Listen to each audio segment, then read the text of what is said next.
11 साल, 4 महीने और 24 दिन।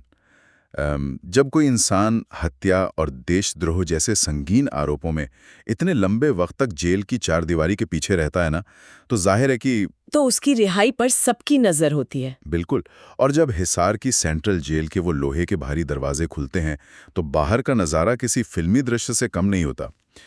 7 से 8 चमकती हुई लग्जरी गाड़ियों का एक पूरा काफिला तैयार खड़ा है। जी, और सफेद पर्दे लगी हुई एक शानदार फॉर्च्यूनर कार का दरवाजा खुलता है। सही कहा। और उसमें से मुस्कुराते हुए बाहर निकलते हैं हरियाणा के बेहद चर्चित और विवादित आध्यात्मिक गुरु संत रामपाल। ये तस्वीरें अपने आप में बहुत कुछ कहती हैं। बिल्कुल कहती हैं। और आज की इस विस्तृत चर्चा में हमारा मिशन सिर्फ इस रिहाई की खबर को ऊपर से पढ़ना नहीं है, बल्कि उस पूरी व्यवस्था का गहन विश्लेषण करना है जो इस तस्वीर के पीछे काम कर रही है। सही बात है, ये जानना बहुत जरूरी है कि ये सब हुआ कैसे।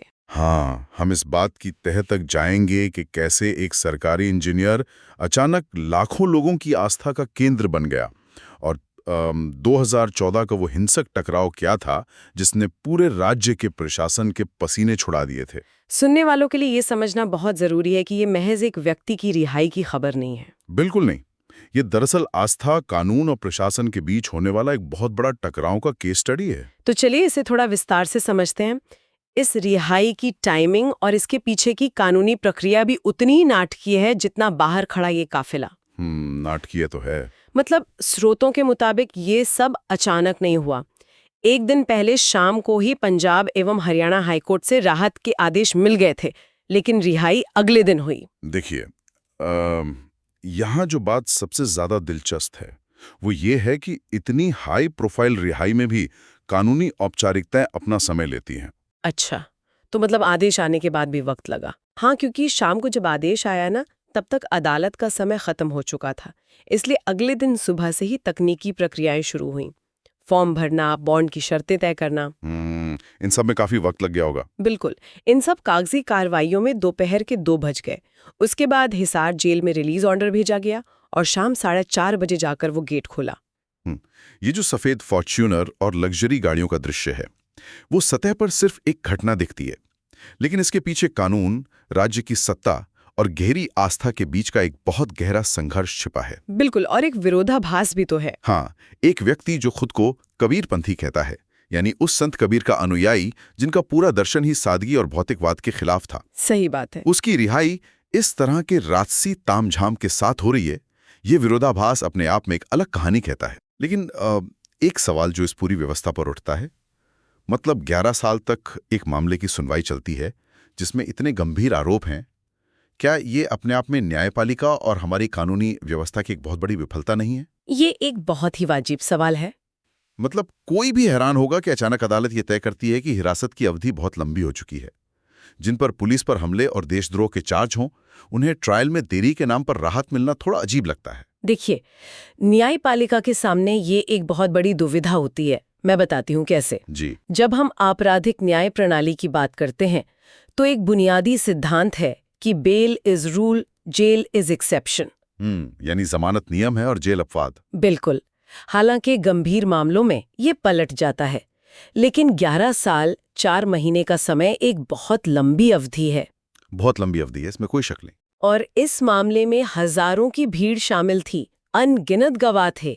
जब गवाहों की फहरिस्त इतनी लंबी हो ना, तो क्रॉस एग्जामिनेशन सालों साल चलता है।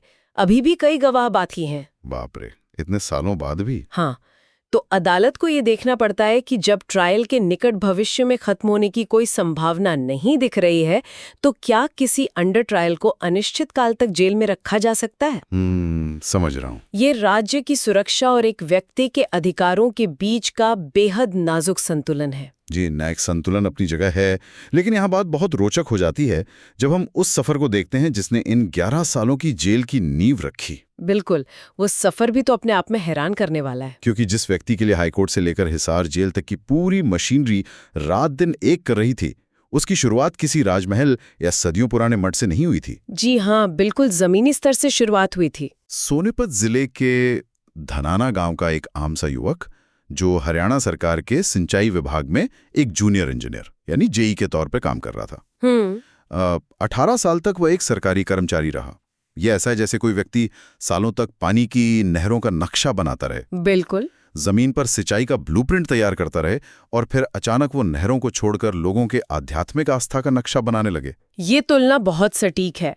18 साल नौकरी करने के बाद अध्यात्म के लिए सब कुछ छोड़ देना और खुद को कबीरपंथी घोषित करना। हाँ, और फिर हिसार के बरवाला में सतलोक आश्रम की स्थापना करना। ये ट्रांसफॉर्मेशन कैसे होता है? क्या ये सिर्फ एक आध्यात्मिक जागरण था या इसके पीछे कोई गहरा सामाजिक विज्ञान है? अगर हम इसे बड़ी तस्वीर से जोड़ें तो ये केवल एक व्यक्ति की महत्वाकांक्षा का मामला नहीं है। तो फिर क्या है? मैं एक समाजशास्त्रीय नजरिए से देखती हूँ। ये हरियाणा और उत्तर भारत के उस सामाजिक ताने बाने को समझने का मामला है जहाँ स्थापित धर्म और जाति व्यवस्था के भीतर कुछ वर्ग खुद को हाशिए पर महसूस करते हैं। अच्छा, यानी जो लोग मुख्य धारा से कटे हुए महसूस करते हैं। एग्जैक्टली।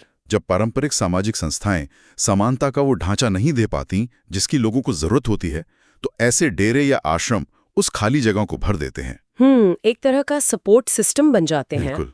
लोग वहां सिर्फ प्रवचन सुनने नहीं जाते, वे एक कम्युनिटी का हिस्सा बनने जाते हैं जहां उन्हें सुरक्षा, सम्मान और एक नई पहचान मिलती है। और शायद यही वो नई पहचान थी जिसने धीरे धीरे एक बड़ी ताकत का रूप ले लिया। बिल्कुल सही कहा आपने। क्योंकि स्रोतों में 2006 के रोहतक कांड का खास जिक्र है।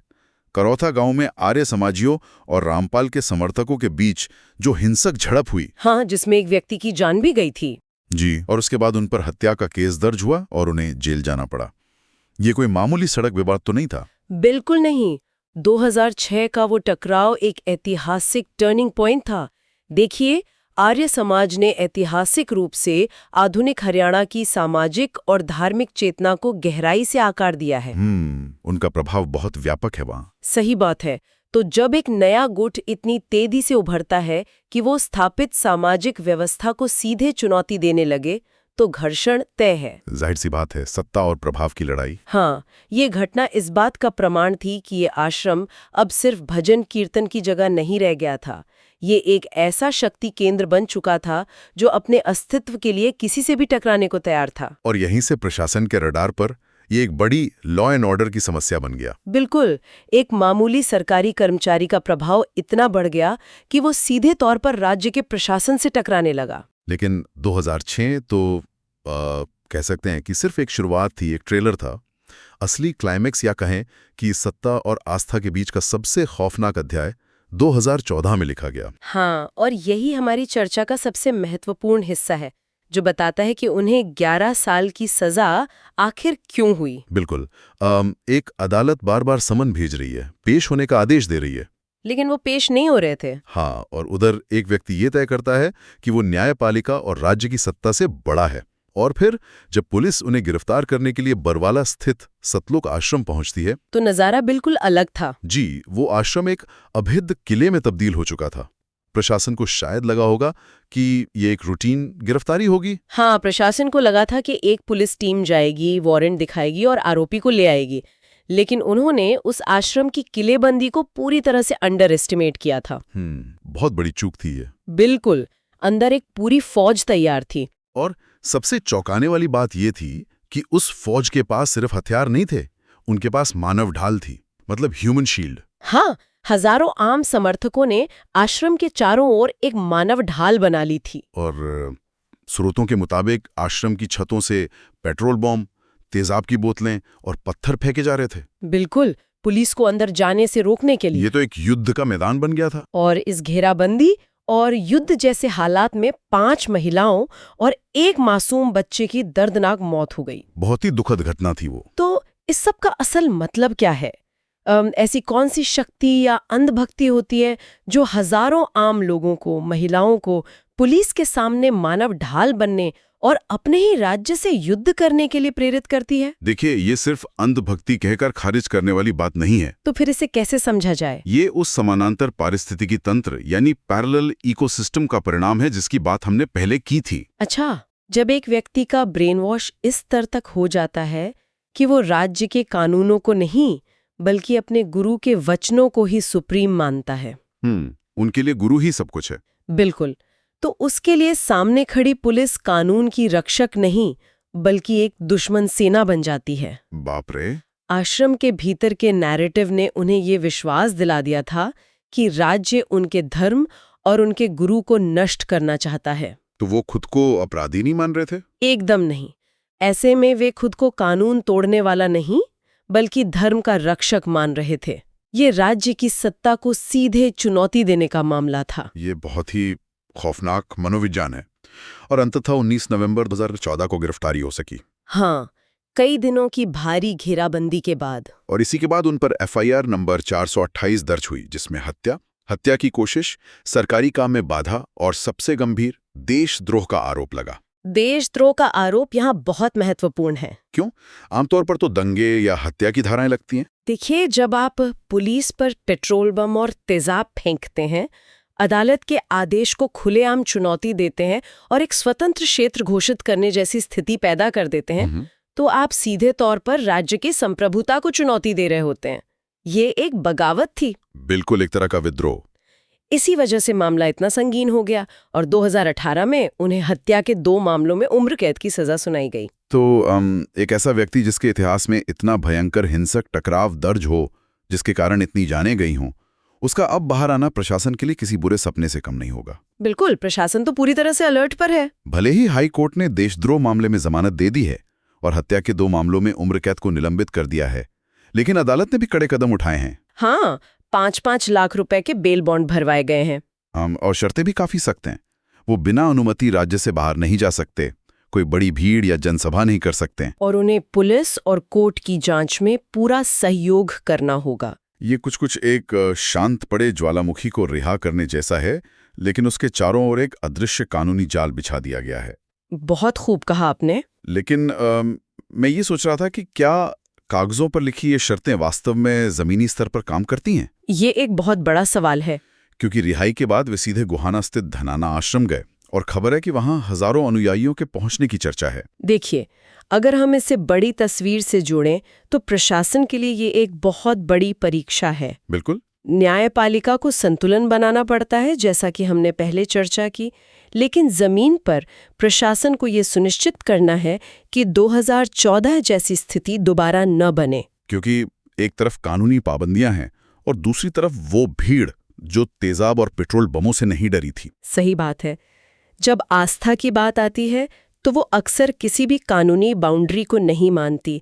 प्रशासन को बहुत ही सतर्कता से काम लेना होगा। तो कुल मिलाकर आज की इस चर्चा में हमने देखा कि कैसे सिंचाई विभाग का एक आम सा जूनियर इंजीनियर फाइलों और नक्शों की दुनिया छोड़कर एक ऐसा साम्राज्य खड़ा कर लेता है जो राज्य की सत्ता से सीधे टकराता है। एक बहुत ही असाधारण सफर। 2006 का वो रोहतक कांड जिसने टकराव की नींव रखी, और फिर 2014 का वो भयानक बरवाला घेराव जहां आस्था की आड़ में मानव ढाल बनाई गई, जहां मासूमों की जानें गईं और देशद्रोह जैसे गंभीर आरोप लगे। बिल्कुल। फिर 11 साल का लंबा कारावास और अब कड़ी शर्तों के साथ लग्जरी गाड़ियों के काफिले में हुई ये रिहाई। ये पूरी कहानी दिखाती है कि जब कानून का शासन और गहरी आस्था आमने सामने आते हैं तो जमीनी हकीकत कितनी जटिल हो सकती है। सही कहा।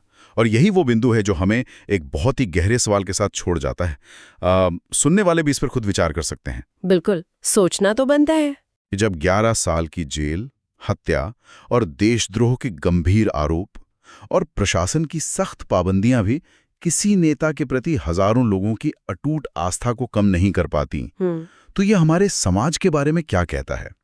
क्या कानूनी ढांचे कभी भी उस अंधभक्ति या विश्वास को नियंत्रित कर सकते हैं जो किसी इंसान को मानव ढाल बनने पर मजबूर कर देता है? एक बहुत ही विचारोत्तेजक सवाल है ये। शायद इसका जवाब खोजना हमारे समाज के लिए सबसे बड़ी चुनौती है।